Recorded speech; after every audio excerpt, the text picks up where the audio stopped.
शीतल हेम मंदिर शोभितम् निकट गंगा बहत निर्मल बद्रीनाथ विश्वम्भरम् श्री बद्रीनाथ विश्वम्भरम्। लाखों सिर वाले भी ब्रह्मा होते हैं, करोड़ों सिर वाले भी ब्रह्मा होते हैं। और जब विष्णु लोक में पहुंचे तो वहां अनेक विष्णु, और जब शंकर जी कैलाश पर पहुंचे तो वहां भी अनेक शंकर।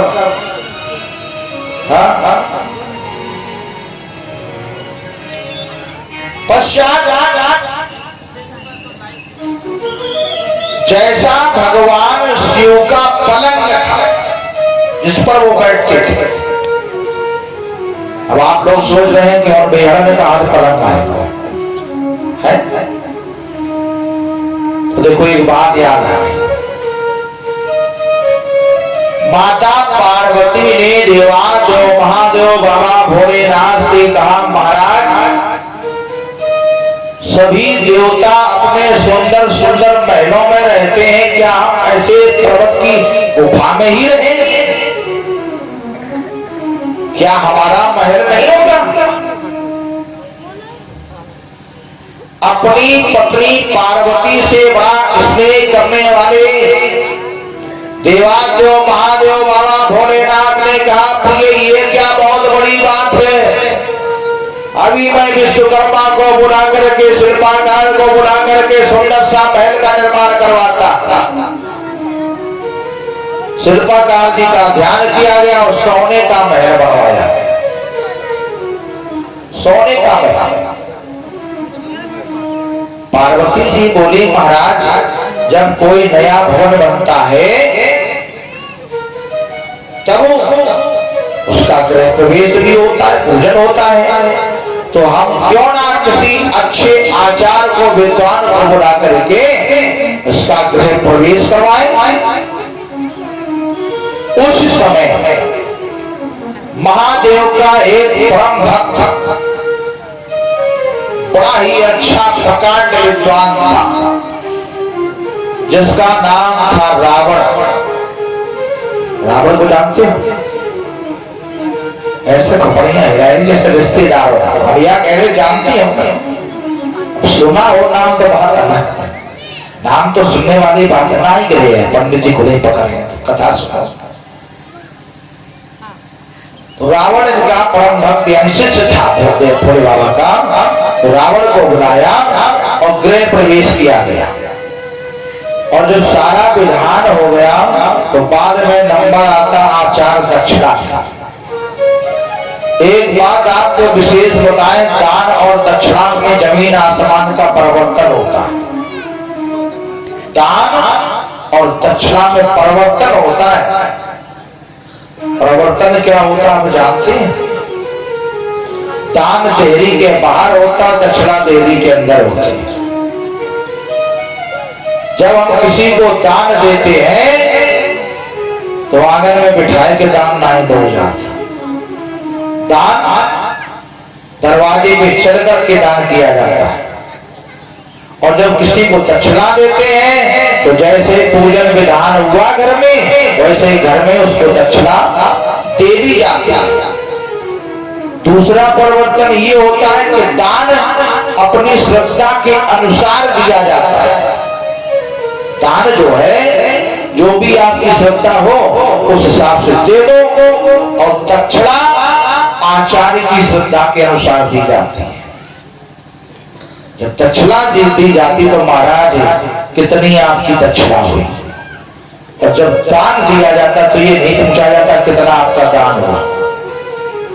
दान यजमान की श्रद्धा पर है और दक्षिणा आचार्य की श्रद्धा पर है। और यहाँ पर आचार्य ने कार्य किया है तो यहाँ पर दक्षिणा दी जाएगी। और जब आचार्य दक्षिणा का नंबर आया, भोले बाबा ने कहा, बेटा शिष्य रावण मांग लो दक्षिणा। अब तुम्हारी जो भी इच्छा हो, चूंकि तुम मेरे चेला हो। चेला ने कही गुरु जी होश में हो जाओ, मेरे चेला मिले हमारे जैसो नहीं मिलो। बोले हमें नहीं कोई चिंता नहीं, तुम जो मांगे हो सो दिए। बोले जाओ ना घर को, हमने गृह प्रवेश करो, जो हमें देते हैं।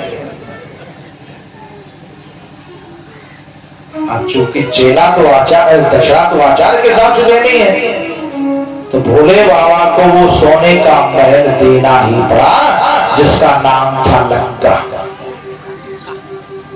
उस लंका के नाम से वो लंका देश हो गया।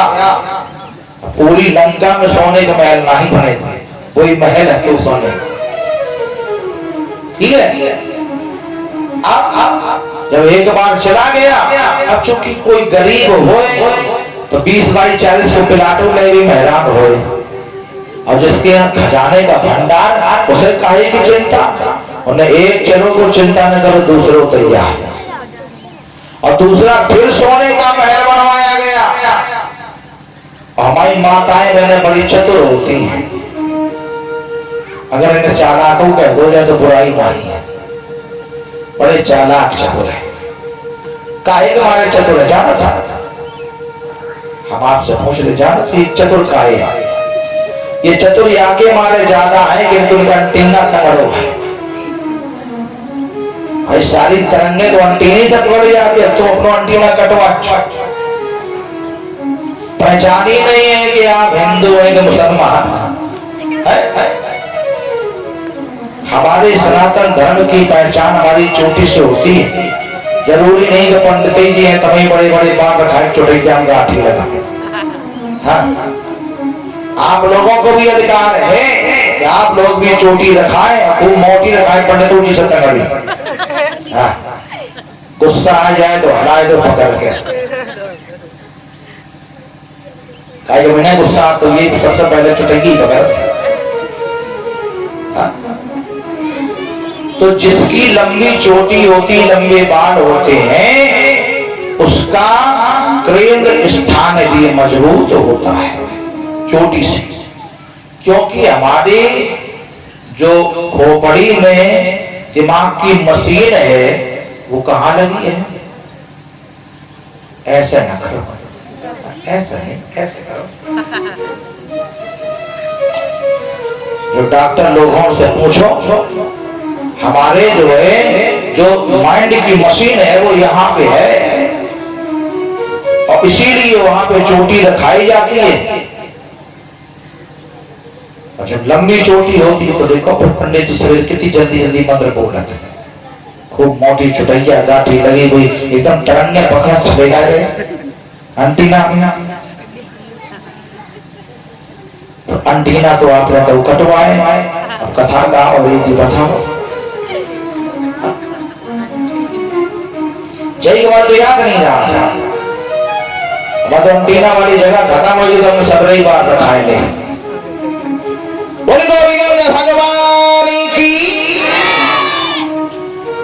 तो कैलाश पर्वत पर पहुंच गए हैं, और जैसा सुंदर इनका पलंग था, स्वर्ण की मणियां लगी हुई हैं, सुंदर सुंदर मणियों से सुशोभित। चूंकि समय कम है, कथा ज्यादा है, तो वो सोने के रंग का छोड़ो, स्वर्ण के पलंग पर आ जाए। तो देखा कि उस पलंग पर अनेक प्रकार के रंगों की चादरें बिछी हुई हैं, और उस पलंग पर एक देवंगना बैठी हुई है। देवंगना माने दिव्य स्त्री। लिखा गया है कि रक्तमालांबर धरा रक्तगंधान लेपना सुरक्त नैना कांता चित्तकोटे संप्रभाव। उस देवी ने रक्त पुष्पों की माला तथा रक्तांबर धारण कर रखता है। रक्तांबर का मतलब होता है वस्त्र, लाल माला, लाल वस्त्र। उसने शरीर पर लाल चंदन का लेप लगा रखा है। लालवा फूल नेत्रों वाली वह देवी अमित विद्युत की कांता से सुशोभित हो रही है। वह परम सुंदरी। अब अपनी कांति से मानो सूर्य की दीप्ति को भी तिरस्कृत कर रही हो, यानी सूर्य के तेज को भी मलिन कर रही हो। पर पास अंकुश और अभय मुद्रा को धारण करती हुई भगवती भुवनेश्वरी हमें दृष्ट गोचर हुई। इन तीनों देवताओं ने उस देवी का दर्शन किया जिनको हमने पहले कभी नहीं देखा था। हमने का मतलब ये तीनों देवता कह रहे हैं। उन महामाया भगवती को देख करके हम ये नहीं समझ पाए कि वह सुंदरी है और उनका क्या नाम है। दूर से देखने पर वे भगवती हजार नेत्र, हजार मुख और हजार हाथों से युक्त दिखलाई दे रही थी। इधर वे व्यास कह रहे हैं कि राजन, हम तीनों सोचने लगे कि ना तो ये अप्सरा है, ना गंधर्वी है, ना देवांगना ही दिखती है। ऐसा सोच करके हम तीनों वहां पर खड़े रहे और भगवान विष्णु ने अपने अनुभव से, अनुभव का मतलब जानती हो, अनुभव का तात्पर्य होता है, अनुभव का अर्थ होता है जो अपने ऊपर बीता, जिसके पांव में कभी कांटा ना लगा हो, कभी कांटा ना चुभा हो, तो वो कैसे जानेगा कि कांटे का दर्द कैसा है। बाबा गोस्वामी जी ने लिखा है मानस के अंतर्गत, देवादेव महादेव बाबा भोलेनाथ एक बार देवी पार्वती से कह रहे थे कि देवी मैं अपने जीवन का एक अनुभव बता रहा हूं। और उन्होंने अनुभव क्या बताया कि उमा कहो मैं अनुभव अपना, उमा कहूँ मैं अनुभव अपना, उमा कहो मैं अनुभव अपना, उमा कहूँ मैं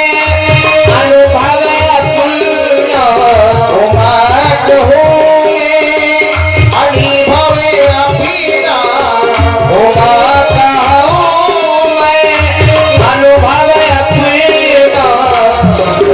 हरि भजन जगत सब संपूर्ण, हरि भजन जगत सब संपूर्ण, हरि भजन जगत सब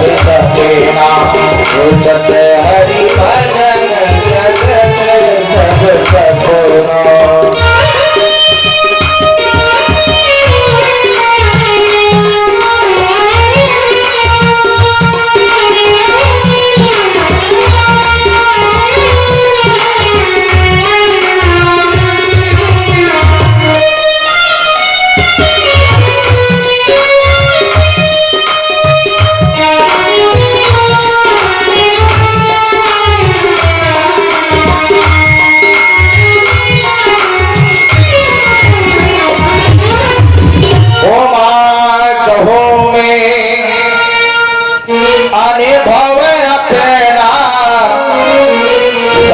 हर भजन जगत सब सपना।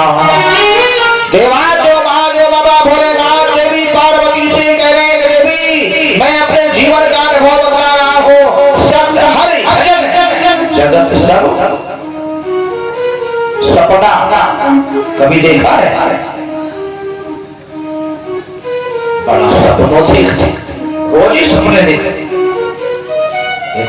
सपना कभी अपना नहीं होता है, होता है क्या? सपना हो न सका अपना। एक गाना चला था पहले, सपना अपना, लेकिन बहुत से सपने भी अपने हो जाते। अब यहाँ पर बड़ी सुंदर चर्चा की गई है। कहा देवी सत्य क्या है? सत्य हर भजन जगत सब सपना। तो सत्य है क्या? किसका भजन किया जाए? विचार करने की बात है।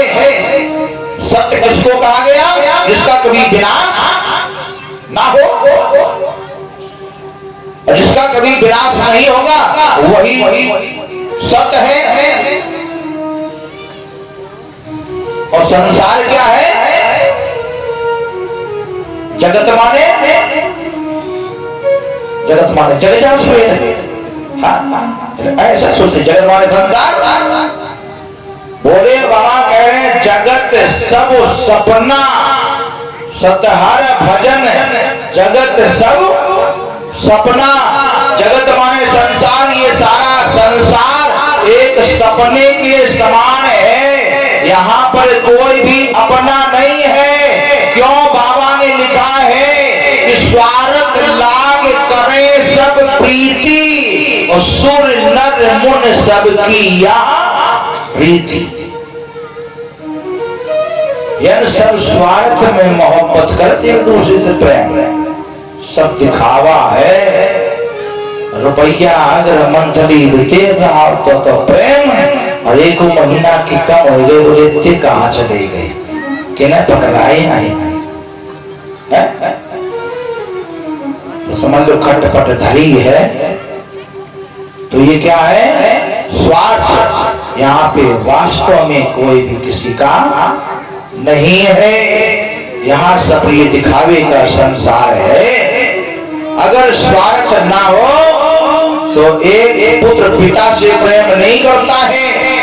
पुत्र भी चाहता कि पिता की संपत्ति हमें मिले और पापा कहते हैं संपत्ति तो हम सबरी पंडित जी के नाम करें तो कपड़िया फटी रही है। खाए दे पंडित जी तुम्हें खवाई दी है, चले जाओ उन्हें जा उन्हें के दे दे जा लिख दो जा पट्टा करते हो।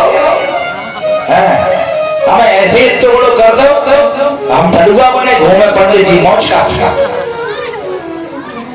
तो पापों की कोई इज्जत नहीं।